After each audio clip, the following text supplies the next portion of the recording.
I am such an awesome guy. I make so many videos.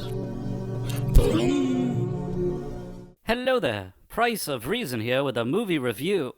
A few months back, I saw a trailer for a new horror comedy movie produced by Phil Lord and Chris Miller, directed by Elizabeth Banks, and for some odd reason, I was immediately curious to see it. I was well aware that it wasn't going to be some kind of high-concept movie. I knew that it would probably be silly, ridiculous, and preposterous, but you know what? Sometimes I'm in the mood for such a movie, which is how I ended up watching Cocaine Bear. In addition to its wacky premise, very loosely inspired by a real-life event, this movie also interested me because it appeared to be a rehabilitation and redemption attempt for some industry people who were seemingly trying to prove that they still had something to offer. The movie's director, Elizabeth Banks, used to be a generally well-liked actress and occasional director until she directed the 2019 Charlie's Angels feminist reboot. Not only was that movie just an overall disaster, it was made even worse by Elizabeth Banks' comments in the press about her feminist agenda. It seems like since that fiasco, Banks has walked back her statements, and this movie was her attempt to turn a page. Curiously, this production also included many Star Wars Kathleen Kennedy burn victims, such as producers Phil Lord and Chris Miller, who Kennedy famously fired from directing and producing the movie Solo after they had already directed and produced it. While Lord and Miller have still been doing well with their animated productions, this is the first live-action movie they've been involved in since the whole Solo fiasco. Alden Ehrenreich, who played Han Solo in that same botched Lord and Miller Star Wars movie, appears in this one too. This actually makes sense as that Solo movie significantly hurt his career, and he's barely worked for the past 5 years since.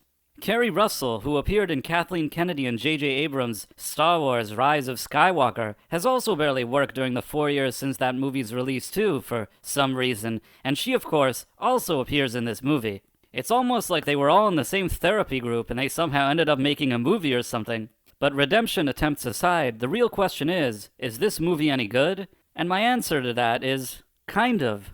You see, as opposed to most of my reviews, which are usually either decisively good or decisively bad, evaluating this movie is a bit more complicated, and in this video, I'll explain exactly why.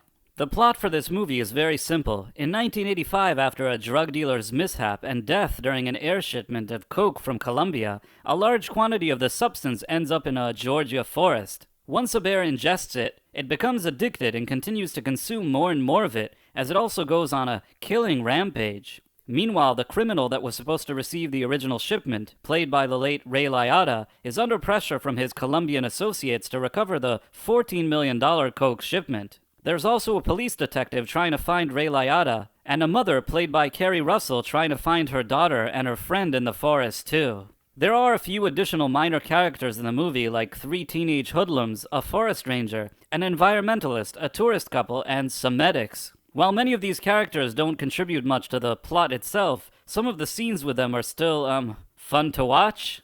Initially, Ray Liotta's character sends his son, the solo actor, and Ice Cube Jr. to recover the missing coke, but he eventually grows impatient and arrives at the forest himself. In the final act of the movie, there is somewhat of a showdown with the bear, where the few main storylines converge. And in case somebody here wants to see the movie, I won't give away all the details. And that's the basic plot. As usual, I will go over what I did like about the movie, and then what I didn't like. Number 1, the concept. Although the idea of a killer bear on drugs is simple, it's still a pretty good idea.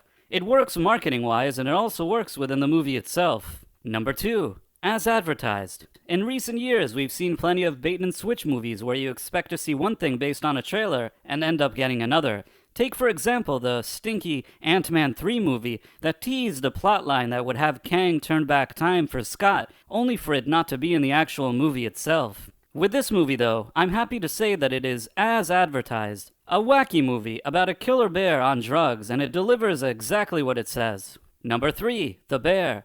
Considering that this movie has a relatively low budget of $35 million, surprisingly, I think that the bear actually looks pretty good in the movie. This is a crucial element, and I think it's important that they got it right. Also, while the bear is a killer bear, you kind of like it for some reason, and that may be this film's top achievement. For me, all the scenes that the bear is present are the strongest ones in the movie. Number 4, not agenda-driven. This movie never feels preachy or agenda-based, which is considered a big win in today's Hollywood landscape. If I was especially nitpicky, maybe I could point out a few things, but in my opinion, they are really mostly minor and insignificant. Nothing here feels heavy-handed to me. The movie knows what it's supposed to be and pretty much just focuses on that. Number 5. Ray Liotta. This is actor Ray Liotta's final completed film, and while not exactly a career best for him, he is absolutely the best actor in this movie. The final act of the movie, where he plays a more central role, is also the best act in this movie, as he brings the movie a lot of gravitas just by his mere presence. Well, that was the good. Let's talk about the bad. Number 1. It's uneven. There are scenes that work really well in this movie, and I would even say are memorable, especially ones that involve the bear. The problem is, when you don't see the bear on screen, the pacing feels off at times, and some of the bearless scenes feel like filler. Some horror movies, like the classic Jaws, use the monsterless scenes to build suspense. Some horror comedies, like Tucker and Dale vs. Evil, successfully use their downtime for satire and humor. This movie doesn't exactly excel at either, which is a shame because it does actually have some good ideas, even during the bearless scenes. These ideas often seem rather underdeveloped though, which keeps this movie from being better than it is. Number 2. Misuse of cast.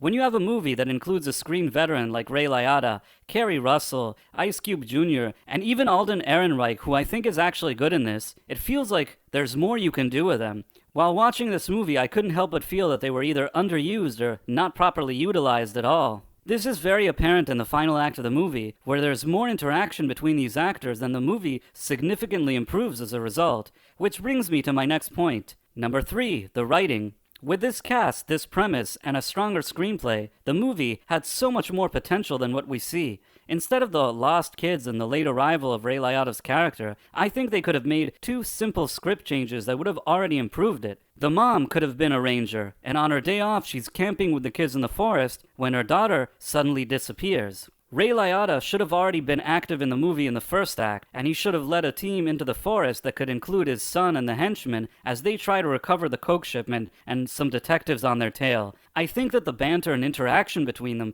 could have been interesting and even amusing. There were obviously always ways to still incorporate suspense and humor into the movie, but I just think that this tighter structure would have greatly improved the overall story. In addition, it would have given the movie opportunity to do more character development and raise the stakes by having us actually connect with the characters. The unfortunate thing here is, it didn't really require any crucial fundamental changes. In fact, with Lord and Miller and even Elizabeth Banks' years of experience in the industry, I'm genuinely surprised they moved forward with this script as is. Especially given that the guy who wrote it, Jimmy Warden, has only one screenplay to his name, ever. This one. And I'm not even saying he couldn't have been one of the writers of this movie, I just don't think that he should have been the only writer. Overall, I didn't dislike this movie, as it was light, mindless escapism without any heavy-handed agendas. It had a likable cast, an intriguing premise, and it was a decent enough popcorn movie. With that being said, given the ingredients that the movie had to work with, this had the potential to be something so much better than it was. Unfortunately, it really feels like a missed opportunity, as what could have been a very good movie ends up being merely a somewhat decent one. Still, for me, it was an okay night at the movies, and I don't regret seeing it. What did you think of the movie? Did you love it? Feel free to let me know in the comments, and if you enjoyed this video, please consider subscribing to my channel, and also clicking on that wonderful notification bell. Thanks for watching, my friends. Thank you, and good day.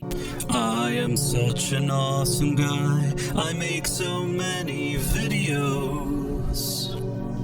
Boom.